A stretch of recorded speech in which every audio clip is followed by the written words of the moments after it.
I want to first list the remaining topics of the part 1 that we studied, part 1, FDM for steady state problems, steady state elliptic problems. A few remaining topics are, the first, we're going to discuss the general second order differential equations, and then we'll discuss high order schemes,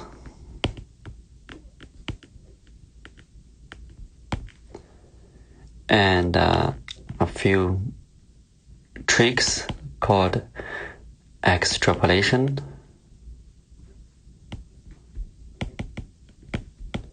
a deferred correction. Third, a very brief intro to finite element. Remember, we will talk about all the available methods to solve PDEs or DEs. Another one is FEM, so I'll give you a very brief introduction. And then we'll briefly talk about 2D problems. Alright, so that's the outline for the remaining of part 1. So we start with number 1. What I meant by general second order differential equation in our setting is that we're going to go away from, we talk about this, right? Negative u double prime is equal to f. And we're going to move this to, well, if we have a general second order, say we have a of x, u double prime, plus b of x, u prime, plus c of x, u is equal to f, and we're given u0 is a, u1 is b, right? The Dirichlet boundary condition. What do we do? So we have the same setup in terms of the finite difference grid. So we have from 0 to 1, we have x0, x1, here is xm plus 1. Here we have xm. And so what we talk about in the earlier part, how we discretize u prime, u double prime, the finite difference schemes for those derivatives. Here they are handy, right?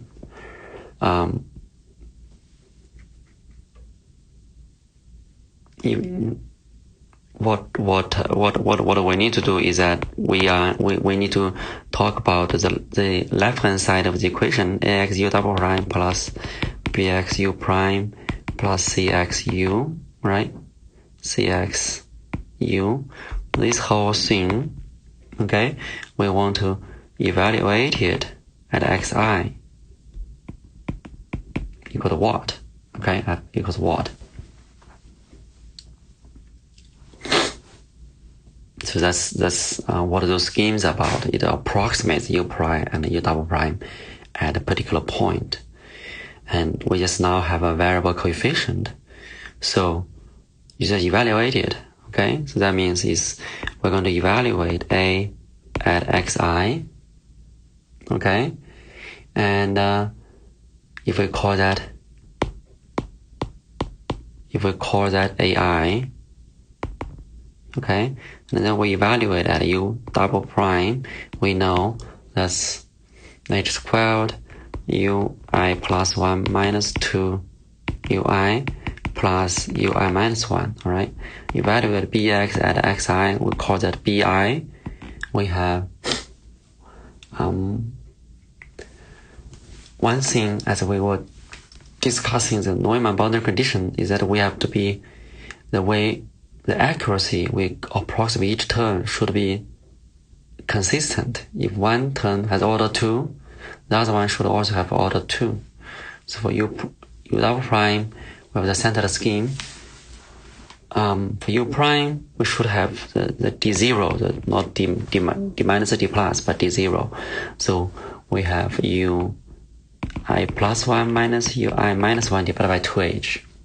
Okay, plus ci ui. That's easy. U at xi is ui. This is equal to fi. So we have ai is a at xi, bi is b at xi, ci is c evaluated at xi.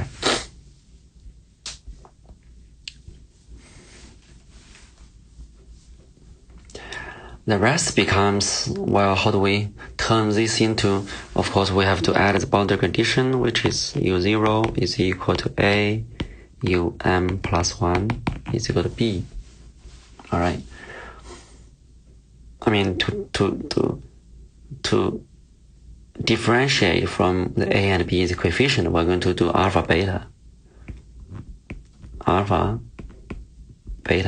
Otherwise, we're confused with the coefficient. Excuse me. Alpha beta. Okay, so to assemble this matrix, we're going to, similar to the simple case of e double prime. So we're 1 over h squared. Okay, and we see that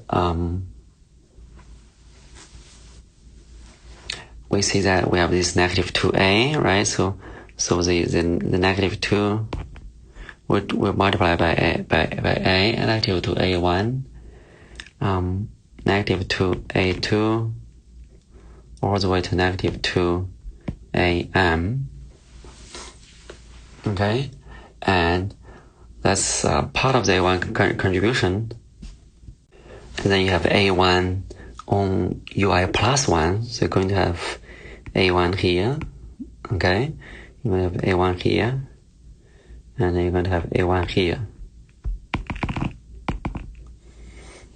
Alright, and it's a1 multiplied by the ui minus 1, which is here, and here. I mean, so the first one is a1, and then you have, you're increasing this, a1, a2 to am minus 1, and here is going to be a2 to am, right, am.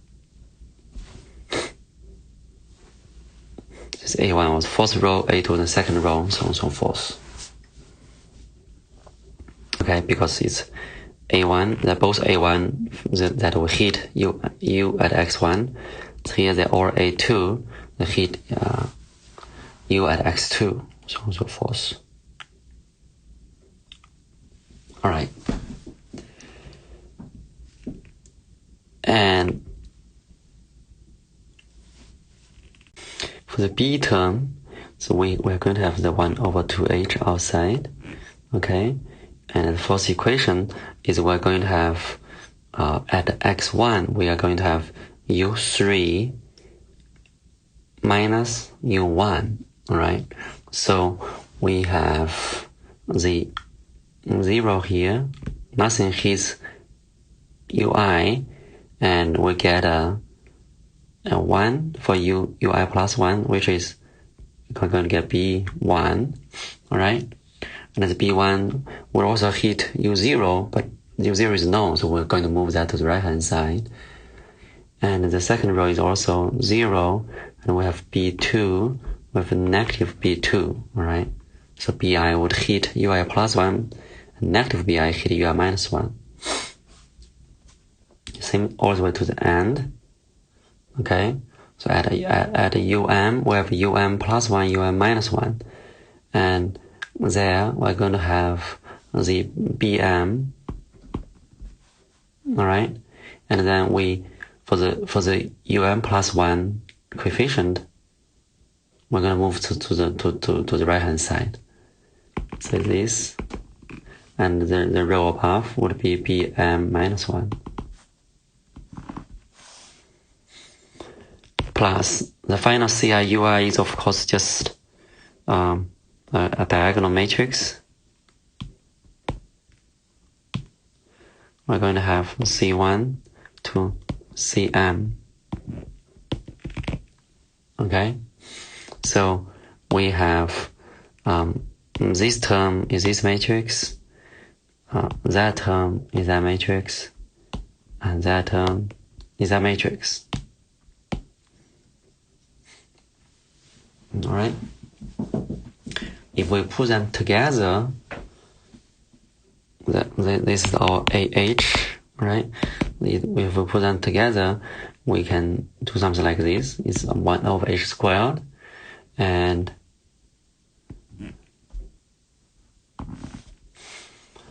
the C term would give us h squared inside C1, and then the main diagonal we have minus a 2a1, h squared C2 minus 2a2, all the way to the end, h squared Cm minus 2am. Alright, for the off diagonal, here we're going to have the a1 plus, now b1, because it was 1 over 2h outside, now we put 1 over h squared outside, when you multiply by h, so we multiply by h divided by 2 of that b1. Alright. Here we have a2, we have minus h over 2 b2. Right, a2 plus h over 2 b2, and here we have am minus h over 2 bm, and here we have am minus 1 plus h over 2 bm minus 1. This coefficient matrix, this matrix multiply with unknown u1, right? This is equal to, similar to what we had before in the guys in the middle, is just f2 fm minus 1, right? You are going to have f1, and then we're going to have fm, but we're going to move the terms that we didn't include on the left hand side. All right, and for the we have this minus 1 over h squared. All right, that's alpha times a1. All right, and we have the plus b1 divided by 2h alpha. Similarly, here we have minus am divided by h squared beta minus bm divided by 2h beta. If you are not so sure about what to add, what to correct on the first and last term, just write down the first and last equation. All right. So, for example, you use the equation when I is equal to 1. The equation is, we have a1, all right, h squared, u2 minus 2u1 plus u0, right, plus b1 2h u2 minus u0 plus c1 u1, right? This is equal to f1. What do we do is we are then going to move the u0 to the right hand side. Okay, which means we have the a1 h squared u2 minus 2u1 plus b1 2h u2. Those include the unknown, and for the 0 we throw the u0 to the right hand side, f1, okay, minus a1 times h squared here, u0, which we know is alpha, and then we have the plus B1 2H U0, which is alpha. So this guy is this guy. Similarly, if you ask I to be equal to M, you can figure out why it's those terms, right? So the more you do it, you can just crack the right hand side without listing the equations. So after this, we basically now we can solve this ax u double prime plus bx u prime plus cx u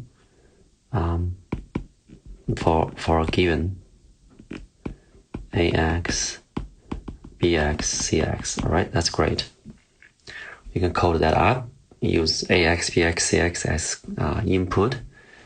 You can solve an alpha beta as input. You can solve that.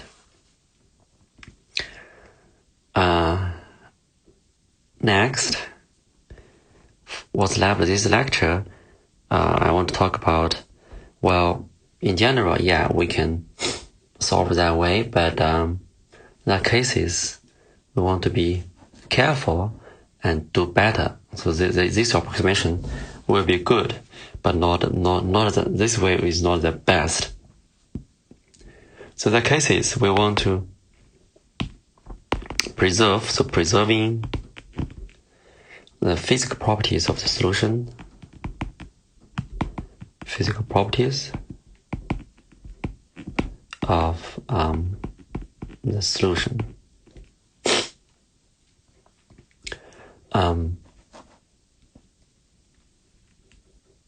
In particular here, we'll talk about conservativity,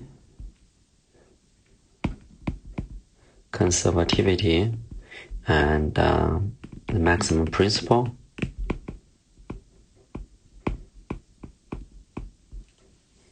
Maximum principle. I'm going to explain the conservativity here, but leave for the maximum principle.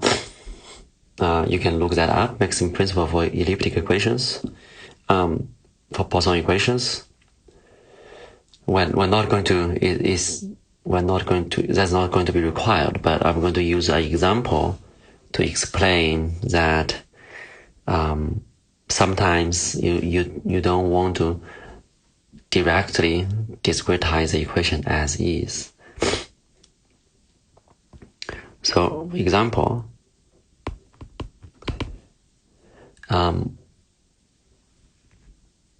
if you have equation which is minus, I'm going to use a real notation kappa, that's just the traditional notation, kappa x u prime, right? This whole thing prime. Okay, you've seen this similarly before, where it's the so-called divergence form. Divergence of a coefficient times the gradient. This is equal to f, alright? And then you have the u0, same thing, u0 is alpha, u1 is beta, right? u1 is beta.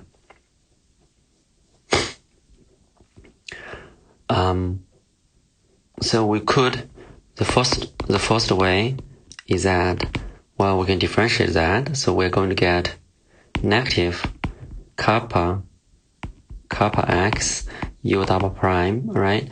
Minus kappa prime x u prime is equal to f. u0 is alpha, u1 is beta. So then we can use the scheme above by setting a of x is equal to negative kappa x and our b of x is equal to negative kappa prime x and c of x is equal to 0, right? Then you can solve. And in fact, one homework would be you can code this up and then code up the second way here, right? A second way, and then compare which one is better in terms of maintaining the physical properties. The second way is that, well, it is written in the divergence, so-called divergence form. We have this kappa x u prime, the whole thing prime. So this guy, the kappa x times u primes together, is called a flux. Why is that flux? So that's if we call that a q, right? Q is equal to kappa x u prime. That's something called the flux.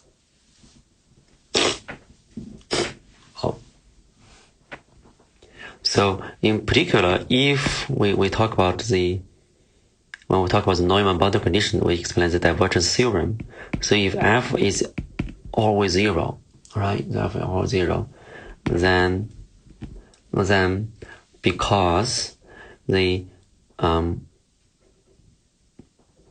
because the divergence theorem, the integral of the divergence of f is equal to, on the boundary, f dot m, right? In 1D, it's much simpler. So we have, in 1D, we have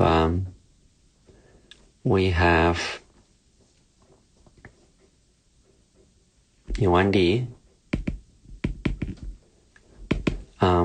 because f is zero, so which is 0 is equal to, if you integrate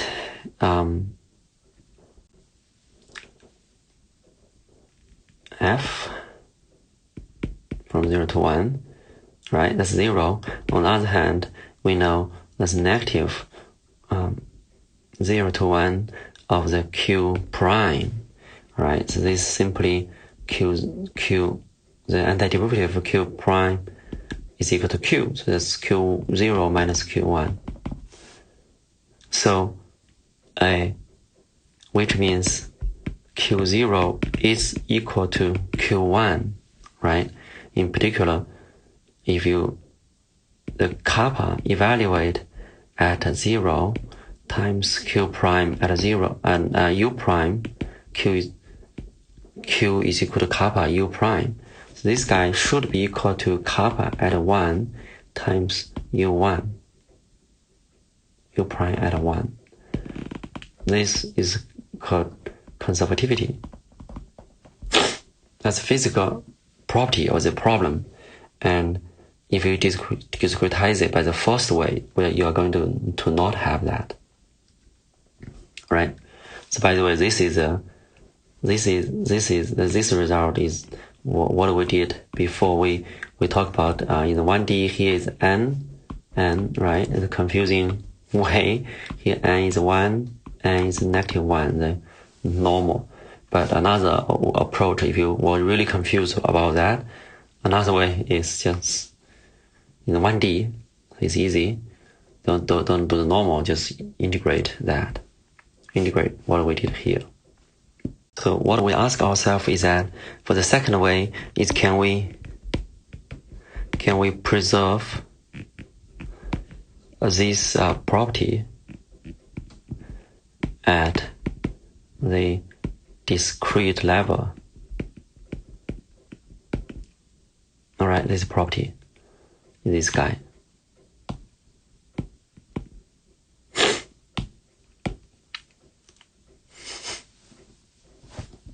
The answer is yes, we can. Yes, we can. And the trick is we're going to treat Q as a whole, right? Instead of differentiate kappa x, we're going to treat Q as a whole, and because Q is there's a physical meaning for Q, kappa x u prime, and then and discretize Q prime, right? Q prime. So we have from 0 to 1, we have x0, xn plus 1, alright, xn plus 1, and here we have x1, here x2, and so on and so forth. So we're going to need to differentiate q prime at x1, q prime at x2, so on and so forth. All right, and they have to be second order accurate.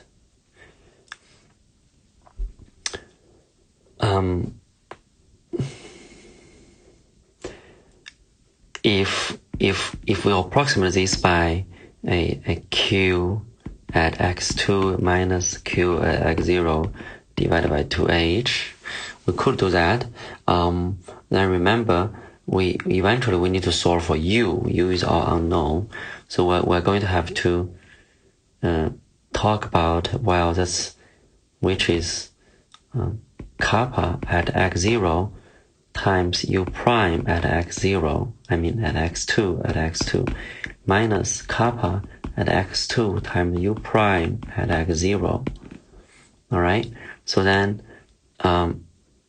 this is divided by 2h. Then we're going to have to deal with u prime at x0.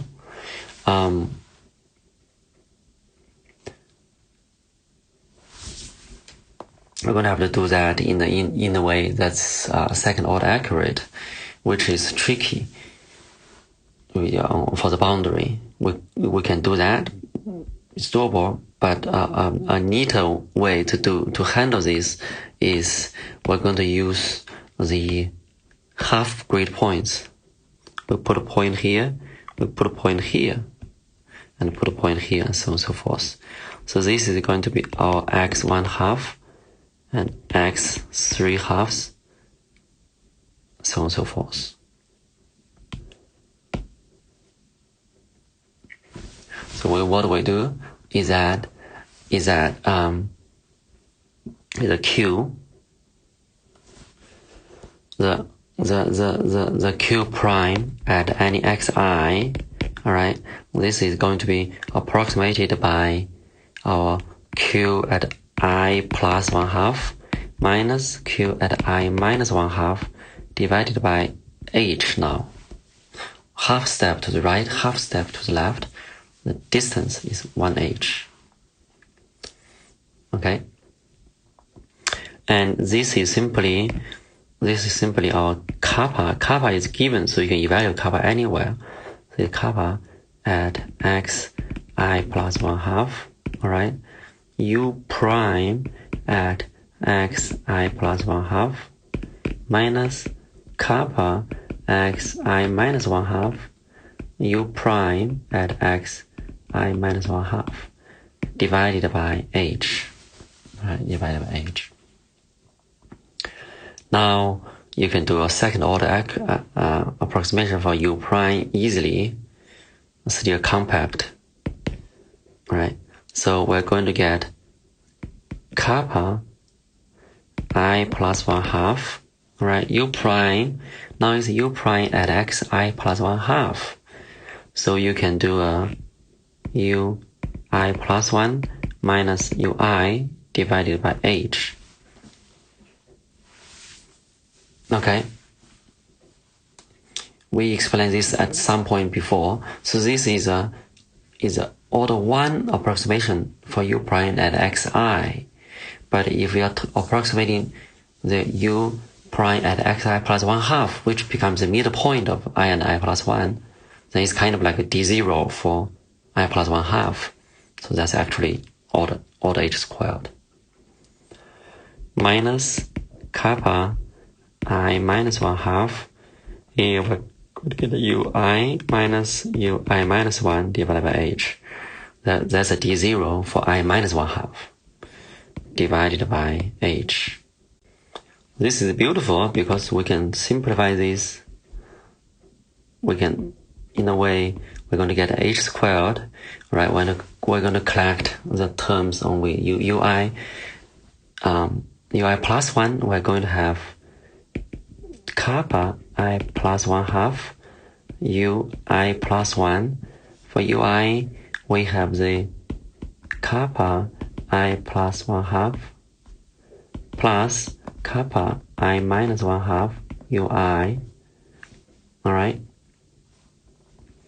And I'm running out of space. This is plus kappa I minus 1/2 times u I minus 1/2. Okay, I mean ui minus 1, excuse me. So now we go back to the equation. The equation says it's negative kappa x u prime, the whole thing derivative is equal to f, right? So which means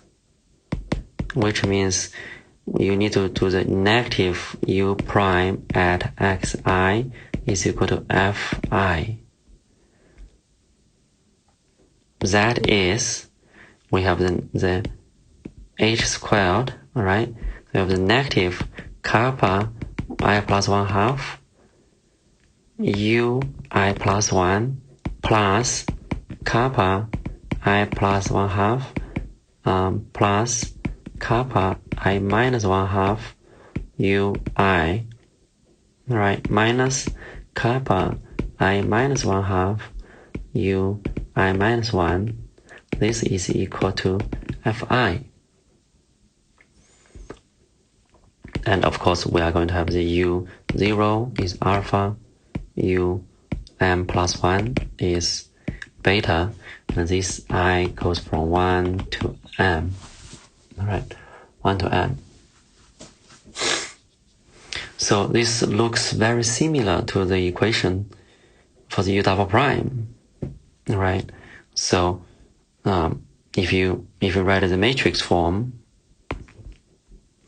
we're going to get u1 to um. Okay, so you're going to get kappa when I is 1 is 3/2 plus kappa 1/2, alright, all the way to kappa when I is m, so it's m plus 1/2 plus kappa m minus 1/2. Alright, so the off diagonal, this is the main diagonal. The off diagonal is simply here what hits u2 is at kappa 3/2, right? And here is kappa m plus 1/2. Here is going to be the set. Maybe we should write this down. This is kappa